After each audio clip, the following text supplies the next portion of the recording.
There is a moment that lives inside every man who has ever truly hurt someone he loved. It does not arrive with noise. It does not announce itself with drama or tears or the slamming of doors. It arrives years later, sometimes decades.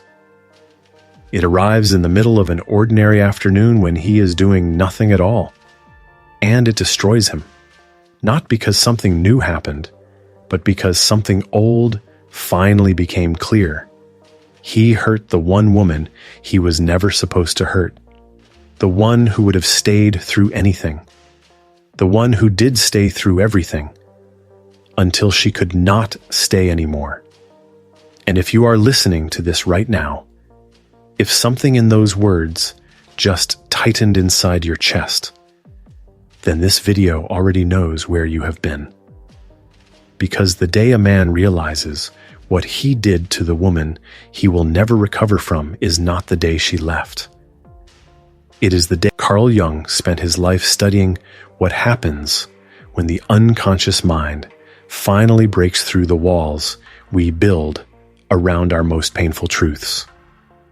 He called it the confrontation with the self, and he warned that it is the most dangerous moment in any human life.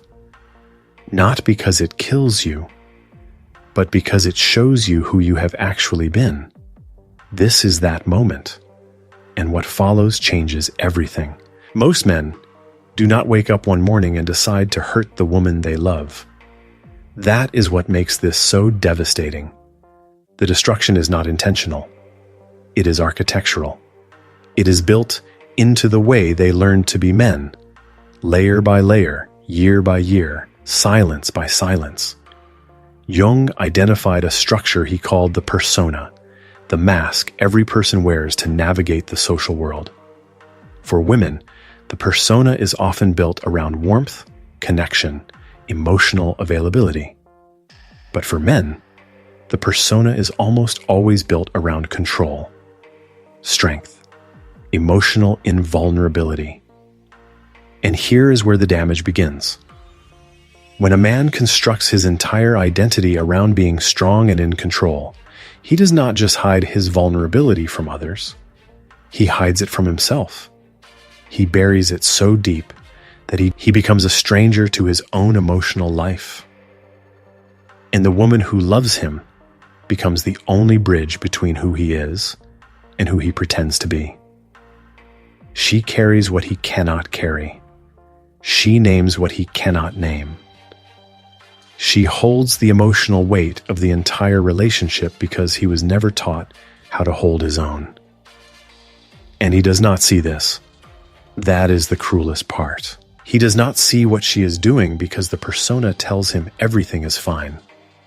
The mask says he is handling it. The mask says she is being dramatic. The mask says her needs are excessive, her emotions too much, her expectations unreasonable. Meanwhile, she is drowning in plain sight. And he is standing right next to her, completely dry, wondering why she keeps asking for water. This is not cruelty. It is unconsciousness. And Jung warned that unconsciousness is the most destructive force in any human relationship, because the person causing the harm genuinely believes they have done nothing wrong. The woman sees the pattern. She names it. She begs him to see it too. And every time she does, his persona interprets it as an attack. Not because she is wrong, but because if she is right, then everything he believes about himself falls apart. He withdraws. He makes her feel like the problem for noticing the problem. And slowly, so slowly that neither of them can pinpoint when it started, the relationship begins to die. Not from a single wound, from 1,000 small refusals to be present. And the tragedy is this: he will not understand any of this until she is already gone. There is a reason this particular wound cuts deeper than any other. And it has nothing to do with romance. It has to do with the structure of the male psyche itself. Jung described the anima, the unconscious feminine image that lives inside every man. It is not a literal woman. It is the part of him that connects to feeling, to intuition, to emotional depth, to the capacity for genuine intimacy. In a psychologically undeveloped man, the anima is projected outward, onto the woman he loves. She becomes the carrier of everything he cannot access in himself: his tenderness, his vulnerability, his capacity to feel without defending. She holds these things for him, and as long as she is there, he functions. He feels whole without knowing why. But when she leaves, when she finally walks away, she does not just take herself. She takes the projected anima with her. And what remains is not a man who lost his partner. It is a man who lost access to an entire dimension of himself. That is why the grief hits differently. That is why it does not feel like a normal breakup. It feels like something inside him died, because something did. The part of himself he could only reach through her is now locked behind a door he does not have the key to. And here is what makes this irreversible in so many cases. The anima projection is not random. A man does not project onto just any woman. He projects onto the woman who most closely mirrors the qualities his unconscious knows he needs to develop. The woman who is patient when he is reactive, gentle when he is harsh, present when he is avoidant, emotionally courageous when he is emotionally terrified. She was not just compatible with him. She was the living blueprint for his own psychological growth. And he pushed her away, not because she was wrong for him, but because growing into the man she needed him to be would have required him to dismantle the persona that kept him feeling safe. He chose the mask over the mirror. He chose comfort over transformation. And by the time he realizes what that choice cost him, the mirror has already walked out the door. Jung wrote that the withdrawal of a projection is one of the most painful because it forces a person to see that what they believed was outside themselves was inside them all along, undeveloped, neglected, starving for attention. The woman did not complete him. She showed him what was missing, and he punished her for the reminder. This is the root of the wound that never heals. He did not just lose a relationship. He lost the opportunity to become who he was meant to be. And that kind of loss does not fade with time. It deepens. If you are hearing this and something inside you just shifted, if you recognized a pattern you have been living inside for longer than you want to admit, then tell me in the comments, what was the moment you first realized you were the one who caused the damage? Not the moment she told you, the moment you actually felt it. Write it below. You do not need to have the full story figured out. You do not need to wrap it in the right words. Just name it. Because naming it is the first act of honesty many men never allow themselves. And that single act of naming holds more power than years of silence ever did. If this is the kind of work you want to keep doing with us, subscribe.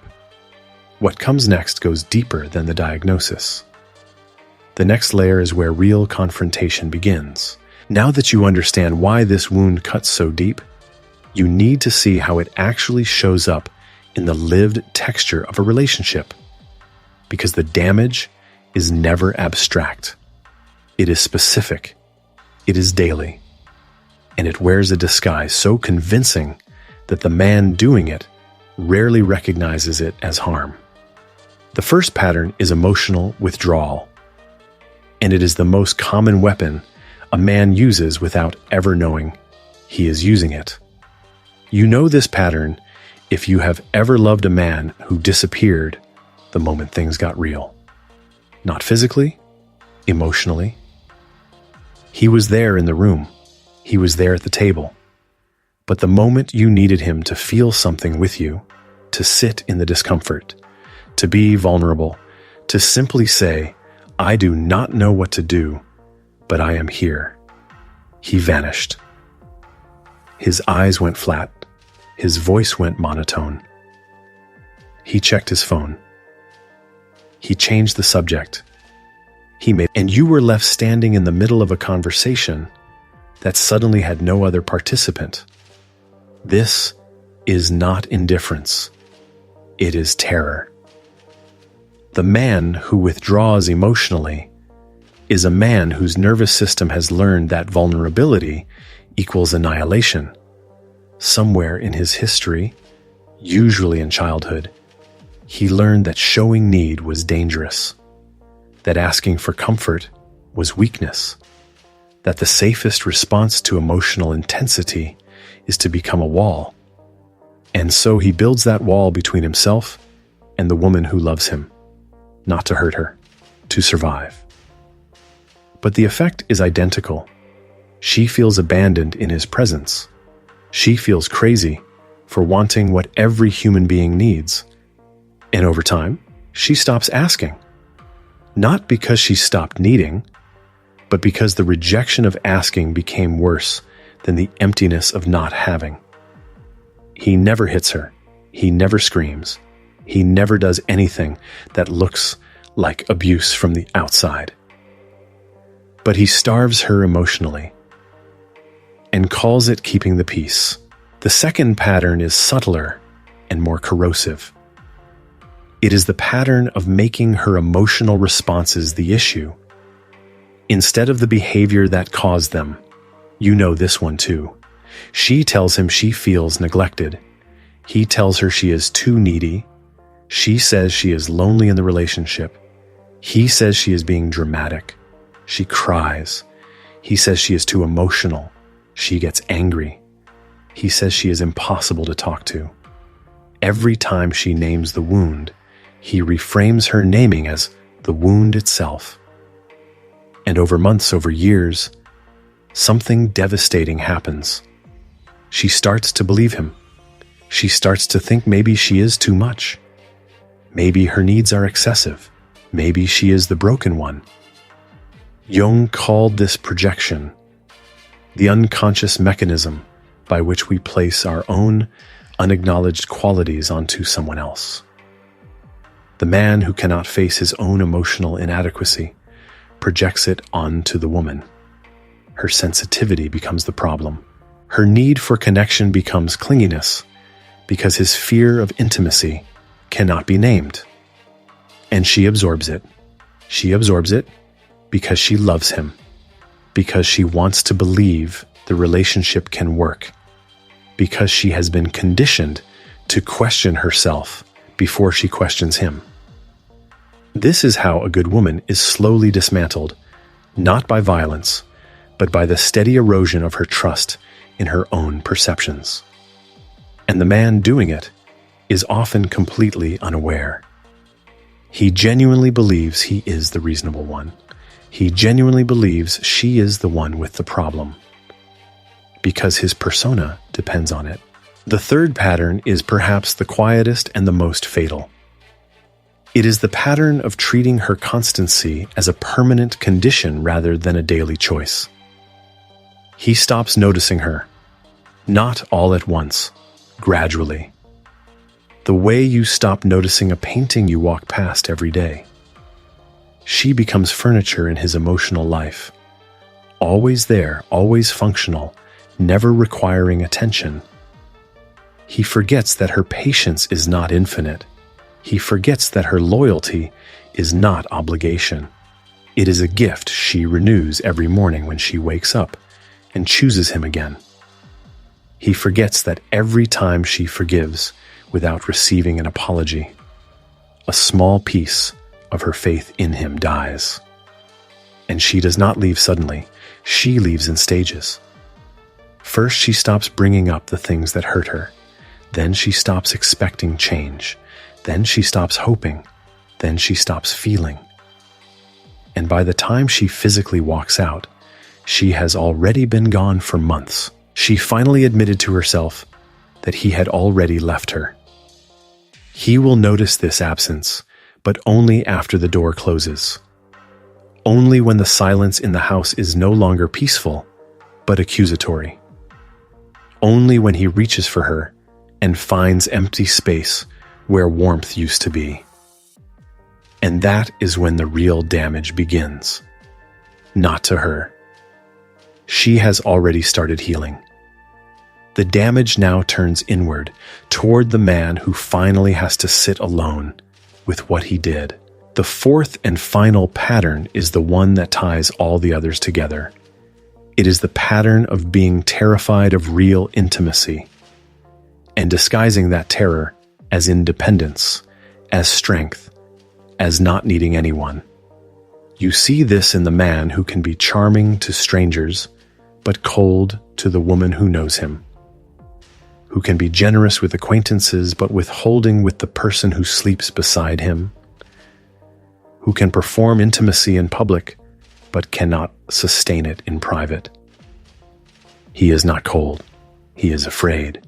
He is afraid that if she truly sees him, all of him, the weak parts, the shameful parts, the parts that still feel like the boy who was never enough, she will leave. And so he keeps her at arm's length. He gives her just enough to stay, but never enough to feel truly loved. The bitter irony is that the distance he creates to prevent abandonment is the very thing that causes it. She does not leave because she saw his weakness. She leaves because she spent years knocking on a door he refused to open. And she finally accepted that he values his armor more than he values her.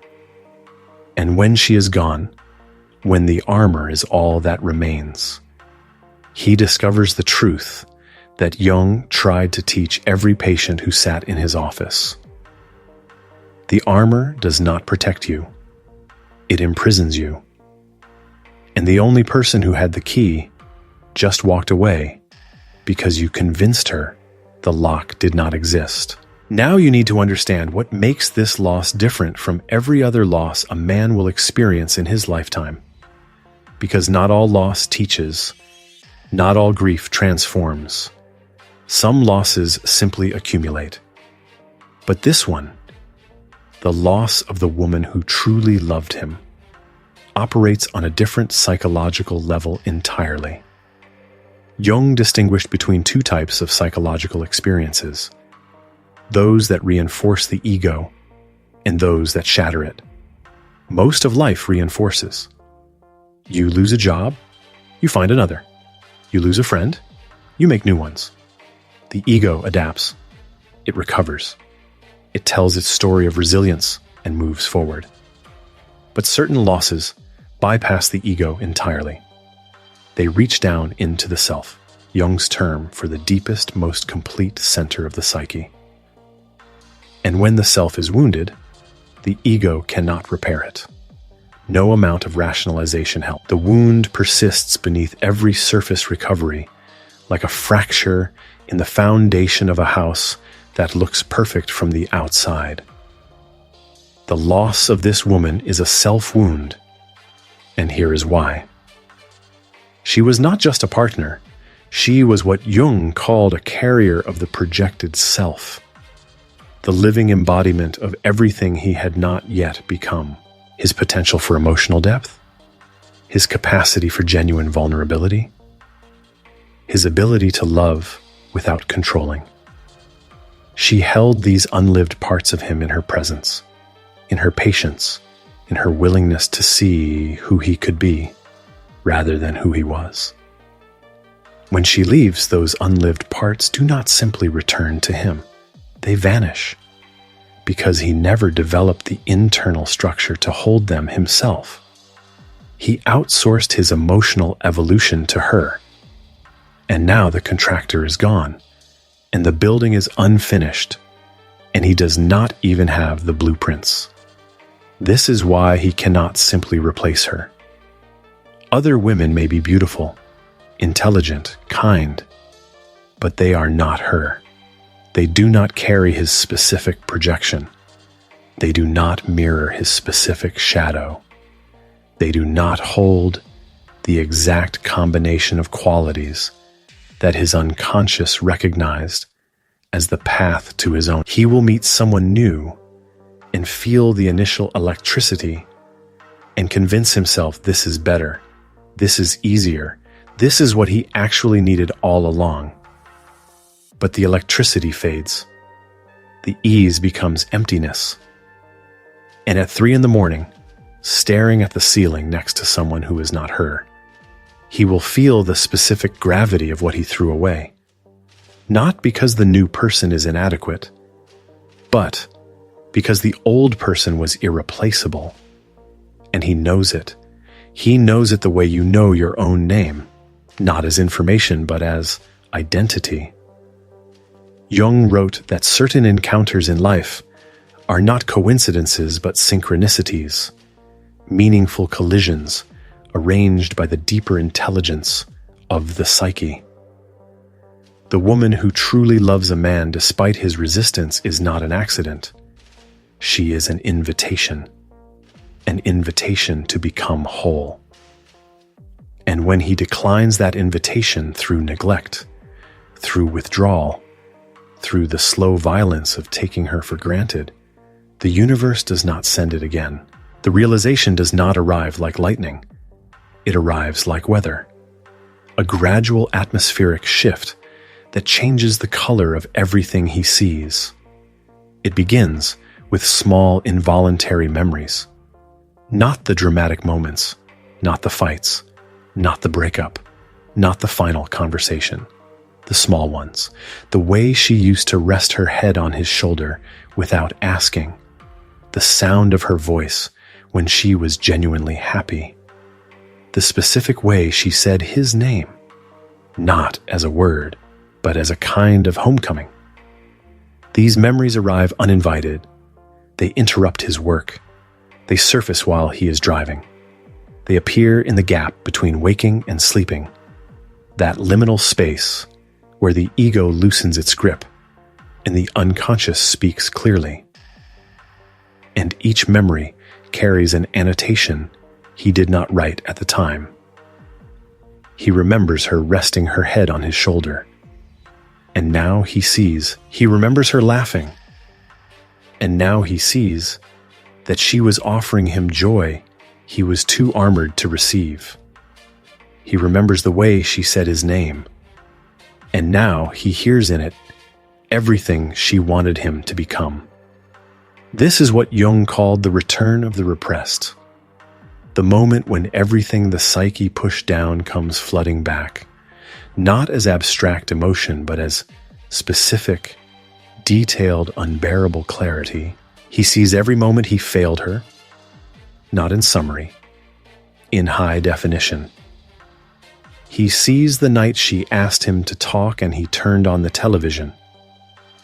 He sees the morning she reached for his hand and he pretended not to notice.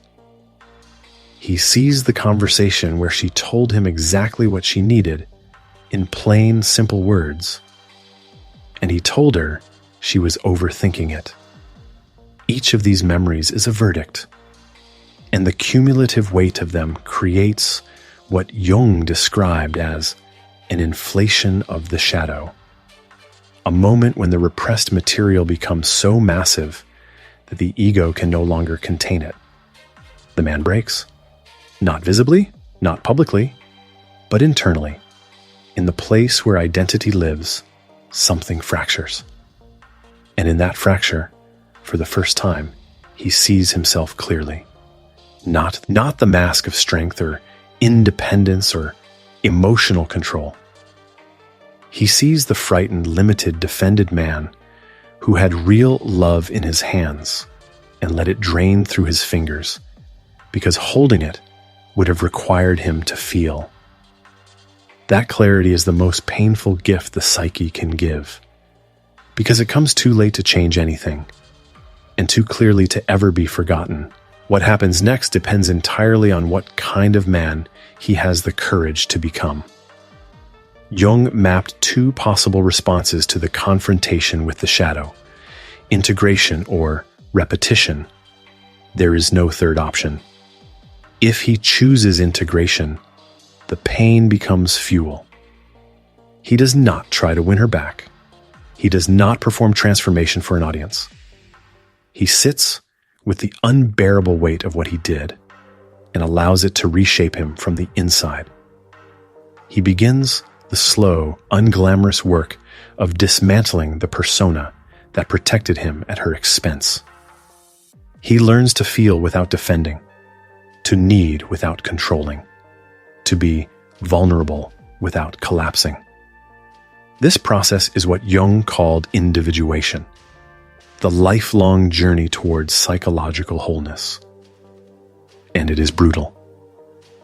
It requires him to grieve not only her, but it requires him to accept that he was not the man he believed himself to be. And it requires him to build a new identity from the ashes of the old one, without any guarantee that the new version will be loved by anyone. If he chooses repetition, and most men do, the pain becomes a story he tells himself about her. She was too demanding. She was too emotional. She wanted too much. He rewrites the history to protect the persona.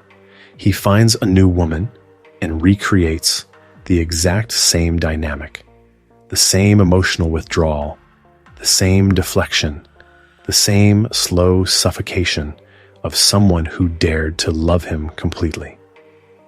And the cycle continues. Not because he is evil, but because growth requires a courage that his psychological structure was never built to provide. He would rather repeat the pain than face what caused it. If something in this description has landed, if you recognize the pattern, either as the man living it or as the woman who endured it, alike puts this in front of someone else who needs to hear it right now. Someone who is sitting alone tonight, wondering if they were the problem. They were not. And they need to know the fork in the road is real. And the choice a man makes at this crossroads determines not just his next relationship, but whether he will ever truly know himself at all. For the man who chose repetition, or who has not yet chosen at all, there is a specific quality to this grief that separates it from all others. It does not diminish. Other losses fade. Time softens them. New experiences layer over old pain until the sharp edges become smooth. But this loss resists time, because it is not about missing a person. It is about confronting a failure of character. And character failures do not fade, they accumulate interest. 5 years later, he hears a song and his chest tightens. 10 years later, he sees a woman who walks the way she walked, and his breath catches. 20 years later, he is sitting with his grandchildren, and someone says something kind, genuinely kind the way she used to be, and he has to leave the room. He does not talk about this. Men do not talk about this. There is no social space for a man to say, I destroyed the best thing that ever happened to me, and I think about it every day. It becomes part of the architecture of his inner life. A room he never enters, but always knows is there. Behind a door he keeps closed. In a house that looks fine from the outside. And this is the price. Not punishment from the universe, not karma. Just the natural consequence of refusing to grow when growth was offered freely by someone who loved him enough to show him the way. If you are the man who is hearing this, and you know exactly who you are, then the first practice is the hardest one.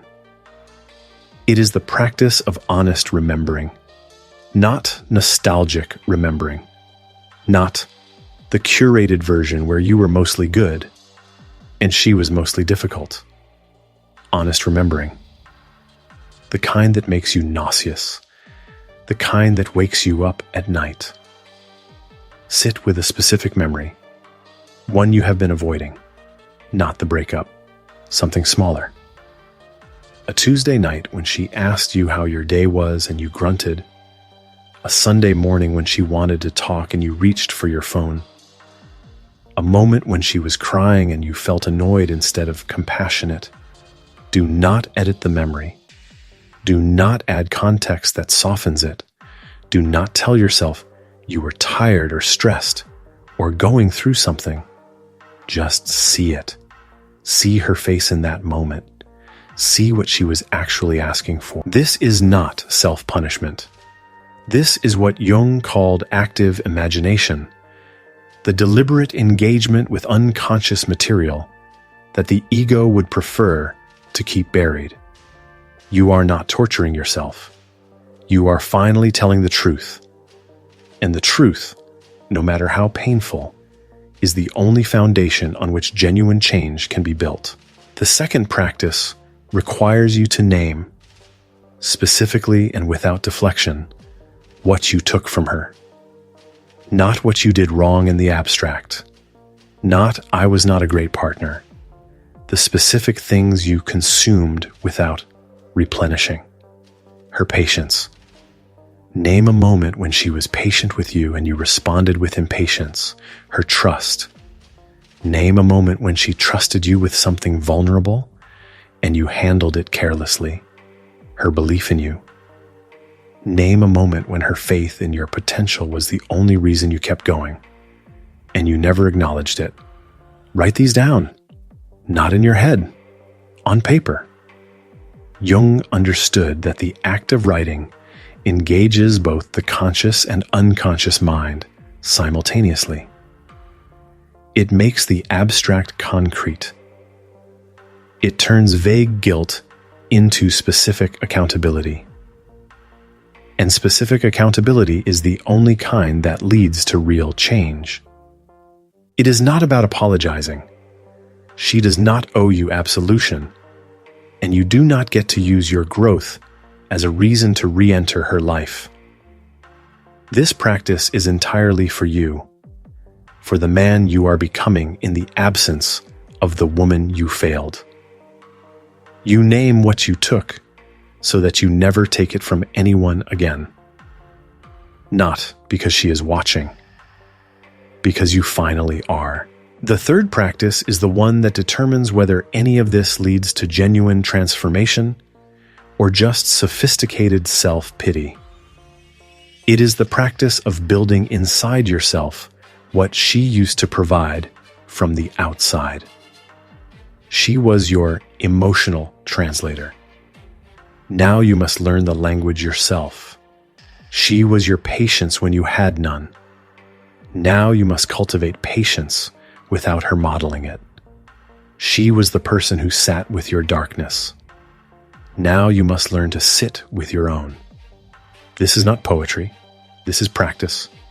Every morning for 5 minutes, sit in silence and ask yourself one question. What am I feeling right now? And what does that feeling actually need?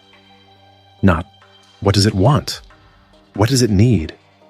Want and need are different languages. Want says distract me, numb me, give me someone new, make this stop. Need says be present, feel this, do not run, stay. Learning to hear the difference, it is the beginning of becoming the kind of man who does not destroy what he loves because he is too afraid to feel what love demands. Jung said that the goal of individuation is not perfection, it is completeness. It is the willingness to hold both the light and the dark within yourself without projecting either onto the people who love you. The woman you lost carried your light for you. Now you must learn to carry it yourself. And if you do this work, genuinely, not performatively, you will not become the man who wins her back. You will become the man who would never have lost her in the first place. That is the transformation. not going backward, going deeper. There is a sentence that lives at the center of this entire truth, and it is this: she did not leave because she stopped loving you. She left because she started loving herself. And in that act, in her choosing her own wholeness over your comfort, she did for herself what you could never do for her and what she could no longer do for you. She chose growth.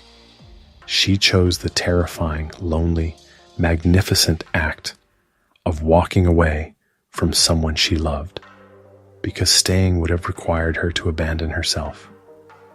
And that choice, the one that broke you, was the most loving thing she ever did. Not for you, for her. And if you can see that, if you can hold both truths at once, that she loved you and that she had to leave, then you have reached the edge of something Jung would recognize as genuine psychological maturity. The ability to hold paradox without collapsing into one side or the other. The ability to grieve what was lost without denying it was real. The ability to accept responsibility without drowning in shame. Remember the man at the beginning of this video, the one standing in the hallway, hand pressed against a closed door, trying to understand what just happened to his life. That man is not finished. His story is not over. The door she closed behind her is not the end of his world, but it is the end of the world he built on the foundation of her sacrifice. What he builds next, if he builds anything at all, must come from a different place, not from need, not from projection, not from the desperate hope that someone else will carry what he refuses to carry himself. It must come from the slow, painful, sacred work of becoming whole on his own terms. And that work does not begin with forgiveness from her. It begins with honesty from him. It begins with the willingness to say, not to her, but to himself, I had something extraordinary and I was not brave enough to protect it. That sentence is not a defeat. It is the first honest thing he has said in years. And everything real that follows begins there. If you want to continue this work, subscribe. Every video on this channel goes exactly this deep, and the next one continues where this one ends. Not with more diagnosis, not with more naming of wounds, but with the next layer of the practice. The part where understanding becomes action and awareness becomes transformation. The kind of thinking you just did for the last 30 minutes is rare. Most content does not ask this of you. This channel always will. You were not built to stay comfortable. You were built to grow. And the fact that you are still here, still listening, tells me you already know that. The woman you lost was never your mirror. She was your invitation. And the only question that remains is whether you will finally accept it. Not for her, but for yourself. Thank you for being here. I will see you in the next one.